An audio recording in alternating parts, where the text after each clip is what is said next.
Shri B R. Mirdha राजकीय महाविद्यालय नागौर में बीए द्वितीय वर्ष हिंदी विभाग की कक्षा में आपका स्वागत है। आज हम द्वितीय वर्ष के पाठ्यक्रम और एग्ज़ाम पैटर्न के बारे में बात करेंगे। बीए द्वितीय वर्ष का हिंदी साहित्य का पहला प्रश्न पत्र है रीतिकालीन काव्य। हिंदी साहित्य के इतिहास का अगर हम अध्ययन करें तो आदिकाल, भक्तिकाल के बाद में साहित्य इतिहास का तीसरा सोपान रीतिकाल के नाम से जाना गया। आचार्य रामचंद्र शुक्ल ने रीतिकाल की अवधि संवत 1700 से संवत 1900 तक मानी है। हमारे पाठ्यक्रम में हम 8 रीतिकालीन कवियों की चयनित कविताओं और काव्य के चयनित अंशों का अध्ययन करेंगे। पहले बात करते हैं एग्ज़ाम पैटर्न के बारे में। विश्वविद्यालय की परीक्षा में बीए पार्ट सेकंड के पहले प्रश्न पत्र में जो पहला प्रश्न है वो व्याख्या के रूप में आता है। इसमें सिलेबस से संबंधित 3 काव्यांशों की व्याख्याएं पूछी जाएगी। इनका अंक बार 24 रहेगा। इसके बाद में 3 आलोचनात्मक प्रश्न जो संबंधित 8 कवियों से और उनकी कविताओं से जुड़े होंगे वो पूछे जाएंगे। इनका कुल अंक बार 48 रहेगा। एक प्रश्न रीति काव्य के सिद्धांत विषय के बारे में पूछा जाएगा।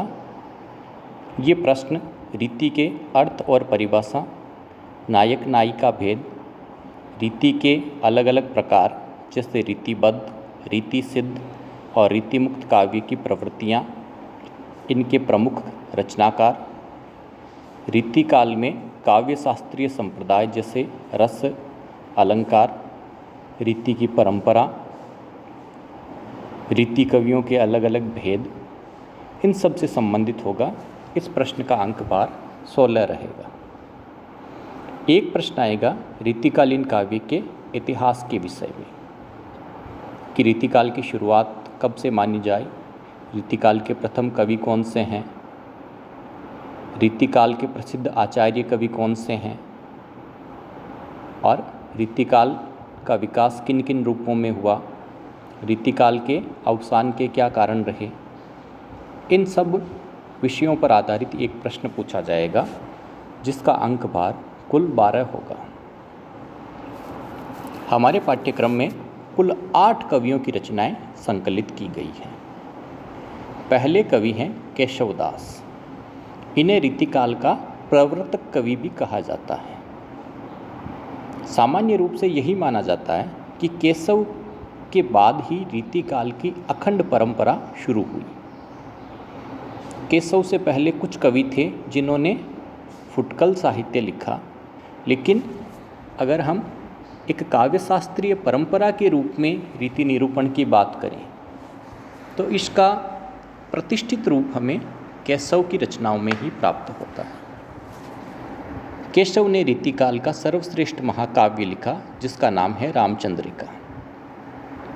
रामचंद्रिका महाकाव्य रामकथा को आधार बनाकर लिखा गया। भक्ति काल में तुलसीदास ने रामचरितमानस की रचना की। उनकी प्रसिद्धि और लोकप्रियता से प्रभावित होकर केशव ने भी उनका अनुकरण किया, लेकिन केशव के काव्य में भक्ति भावना की बजाय रीति निरूपण और आचार्यत्व की प्रवृत्ति अधिक मिलती है। रामचंद्रिका अपनी संवाद योजना के कारण हिंदी साहित्य में एक प्रतिष्ठित स्थान रखता है। पाठ्य पुस्तक में दूसरे महत्वपूर्ण कवि हैं कवि बिहारी, जो जयपुर के राजा मिर्जा राजा जयसिंह के दरबारी कवि थे। बिहारी रीति मुक्त, रीति सिद्ध काव्य परंपरा के प्रमुख कवि माने जाते हैं। आपको रीति सिद्धांतों का पूरा ज्ञान था, लेकिन जानबूझकर आपने लक्षण उदाहरण ग्रंथों की रचना नहीं की, अपितु काव्य शास्त्रीय सिद्धांतों को अपने काव्य में सहज रूप से शामिल कर लिया। बिहारी के दोहे जन जीवन में आज भी लोकोक्ति और मुहावरों के रूप में प्रसिद्ध हैं।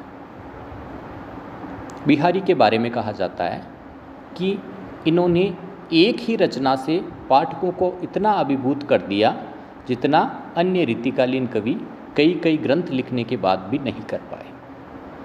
बिहारी के दोहे, उनकी रचना बिहारी सतसई में संकलित है और ये कहा जाता है कि सतसैया के दोहरे जो नाविक के तीर, देखन में छोटे लागे घाव करे गंभीर। ये कवि बिहारी की अभिव्यंजना कौशल को दर्शाता है। अगले कवि हैं गणानंद, जो रीति मुक्त धारा के प्रमुख प्रतिनिधि कवि हैं। गणानंद के काव्य में हमें प्रेम की पीड़ा के दर्शन होते हैं। राजनर्तकी सुजान के प्रति इनका एक पक्षीय प्रेम बाद में भक्ति के संकेतों को शामिल करने लगता है। रामचंद्र शुक्ल ये कहते हैं कि रीतिकालीन कवियों में गणानंद ऐसे कवि थे जो किराए के आंसू नहीं रो रहे थे। इन्होंने अपने मनोभावों को स्वच्छंद रूप से अभिव्यक्त किया, इसलिए गणानंद को प्रेम की पीर का कवि कहा जाता है। अगले कवि हैं देव। देव रीतिकाल में अलग अलग राजाओं के आश्रय में रहे और उनके जीवन चरित्र से संबंधित अनेक रचनाएं लिखी। देव के काव्य में हमें श्रृंगार के साथ भक्ति और नीति का वर्णन भी मिलता है। देव ने मानव जीवन के आदर्शों के बारे में भी काव्य रचना की है।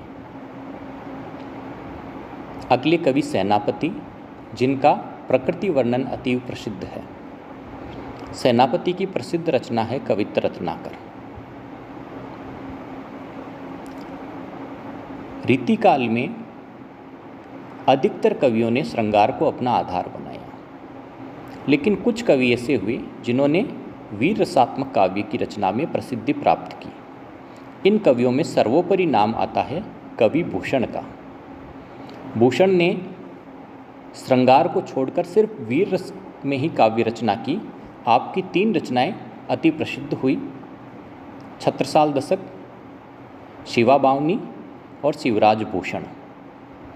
आपने इन कविताओं में, आपने अपने काव्यों में महाराजा छत्रसाल और शिवाजी की वीरता को आधार बनाया। साथ ही काव्यशास्त्र के सिद्धांतों को भी अपनी रचनाओं में स्थान दिया। शिवराज भूषण में एक तरफ तो शिवाजी की वीरता का वर्णन है, वहीं दूसरी तरफ अलंकारों के अलग अलग प्रकारों के बारे में भी बताया गया है। रीतिकाल के अगले कवि जो हमारे पाठ्यक्रम में शामिल हैं वो हैं मतीराम। आपने रीति विषयक सिद्धांतों का निरूपण किया और श्रृंगार सहित अन्य विषयों पर अपनी लेखनी चलाई। पाठ्यक्रम के अंतिम कवि है कवि वृंद। वृंद राजस्थान के मेड़ता से संबंधित है। वृंद की नीति विषयक उक्तियाँ आज भी जन जीवन में प्रचलित हैं। वृंद ने